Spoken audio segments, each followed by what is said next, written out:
Who's there?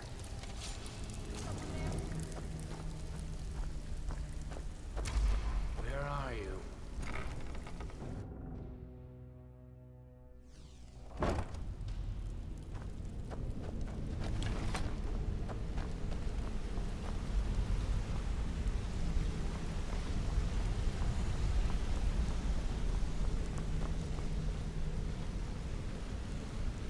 We've scoured the town and I've spoken to every contact we have left.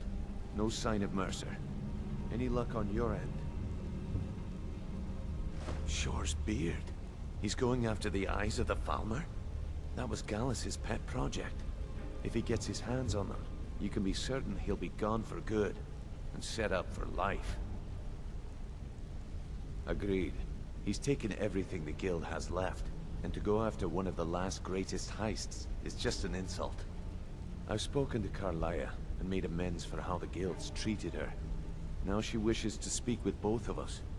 Quickly, we have no time to lose. Next we meet Mark.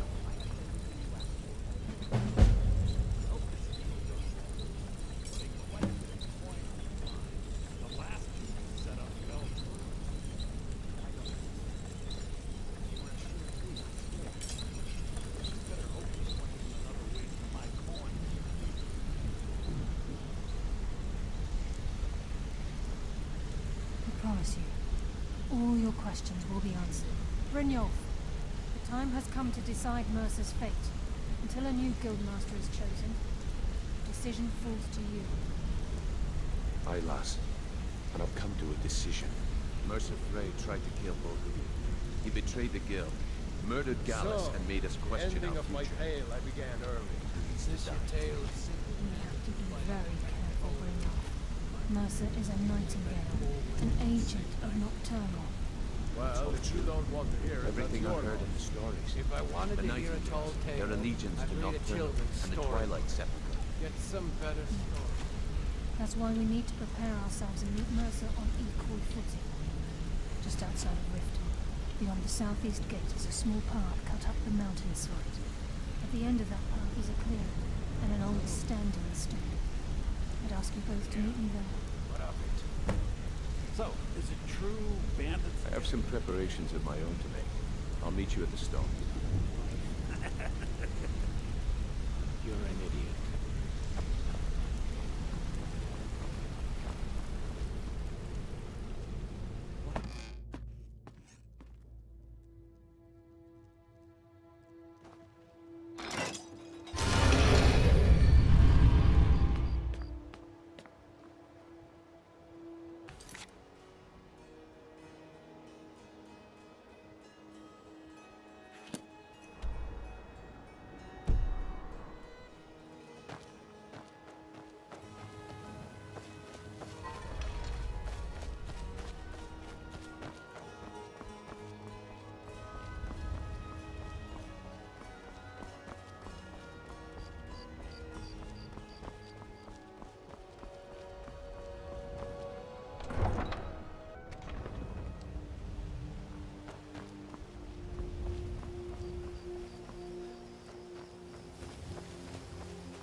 I'm glad you're here.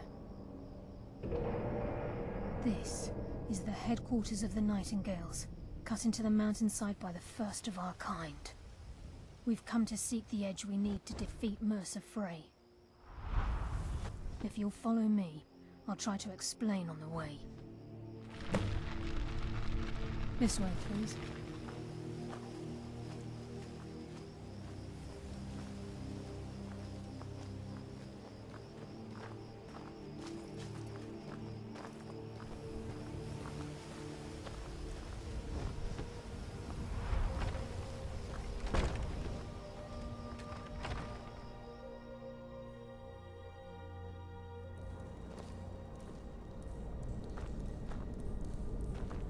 So this is Nightingale Hall. I heard about this place when I joined the guild, but I never believed it existed. The assumption that the Nightingales were just a myth was seeded within the Guild on purpose. It helped divert attention from our true nature. What's wrong, Brynjolf? I can almost hear your brow furrowing. Trying to understand why I'm here, lass. I'm no priest, and I'm certainly not religious. Why pick me? This isn't about religion, Brynjolf. It's business.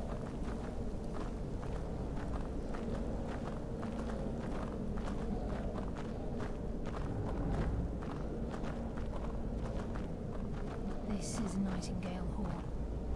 You're the first of the uninitiated to set foot inside in over a century.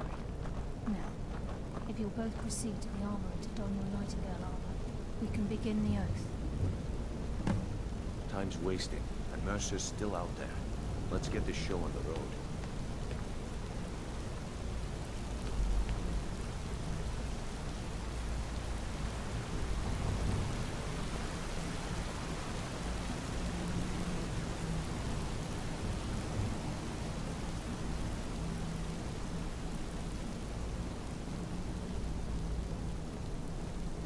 Activate the armor stone to obtain a set of Nightingale armor, and you need to wear it for your encounter with Nocturnal. After that, wearing it is optional. What's troubling you? This is enough to make your head spin, eh?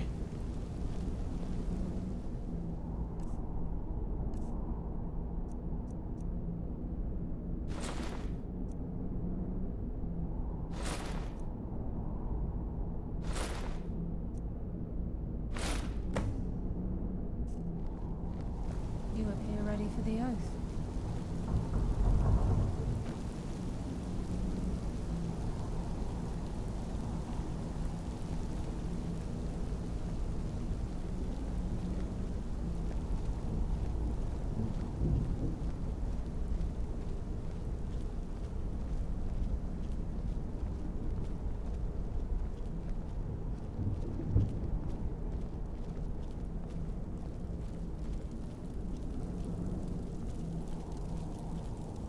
Okay, lass. We've got these get-ups on.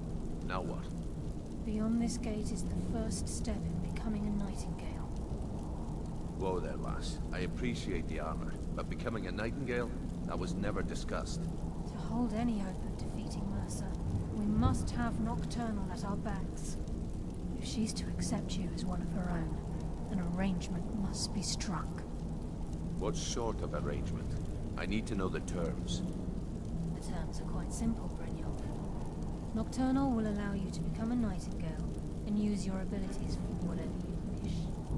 And in return, both in life and in death, you must serve as a guardian of the Twilight Sepulchre. Aye, there's always a catch. But at this point, I suppose there isn't much to lose. If it means the end of Mercer Frey, you can count me in. What about you? Are you ready to transact the oath with Nocturnal? Good. After I open the gate, please stand on the western circle.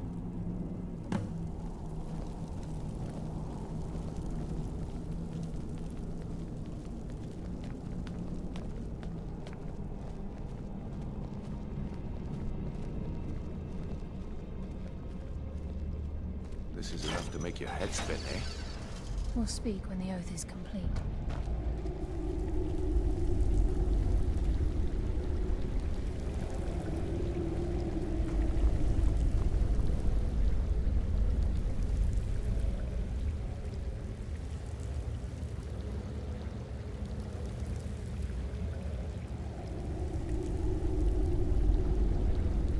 I call upon you, Lady Nocturnal, Queen of Murk, and Empress of Shadow.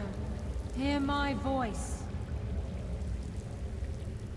Ah, Karlaih. I was wondering when I'd hear from you again. Lose something, did we? My lady, I've come before you to throw myself upon your mercy and to accept responsibility for my failure. You're already mine, Karlaih. Your terms were struck long ago. What could you possibly offer me now? I have two others that wish to transact the oath, to serve you both in life and in death. You surprise me, Karlaih. This offer is definitely weighted in my favor. My appetite for Mercer's demise exceeds my craving for wealth and grace. Revenge. How interesting. Very well.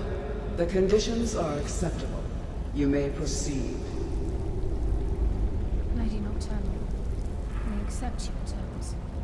We dedicate ourselves to you as both your avengers and your sentinels. We will honor our agreement in this life and the next until your conditions have been met. Very well. I name your initiates Nightingale, and I restore your status to the same, Karlaih. And in the future, I'd suggest you refrain from disappointing me again.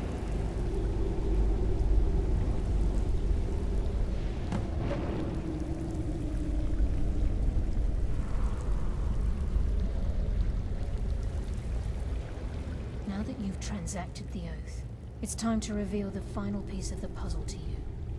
Mercer's true crime.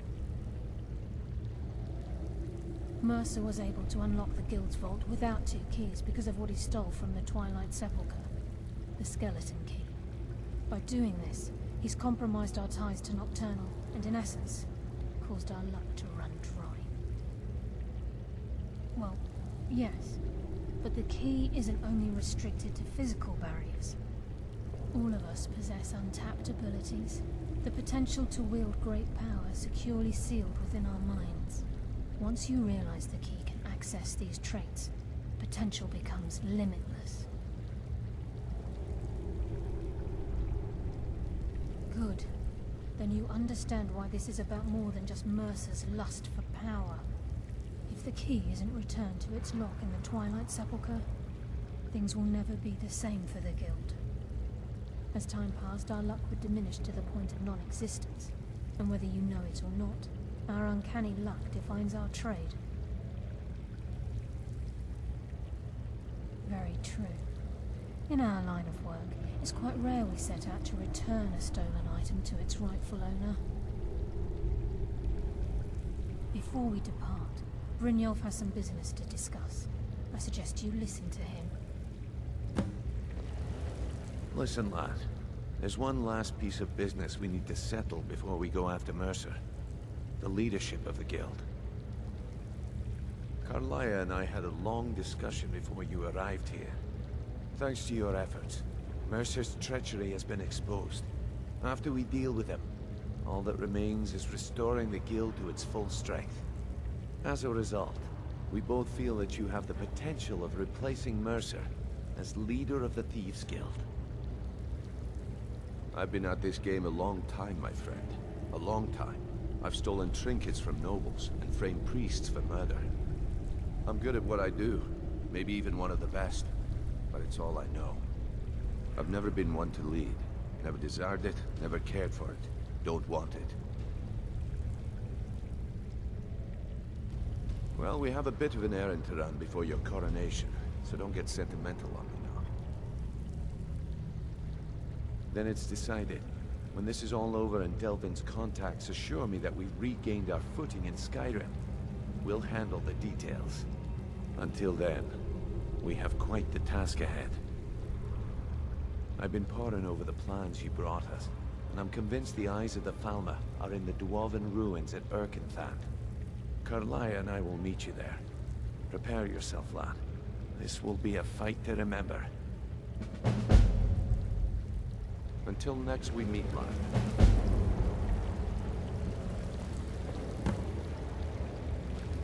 Sorry, lad. I've got important things to do. We'll speak another time.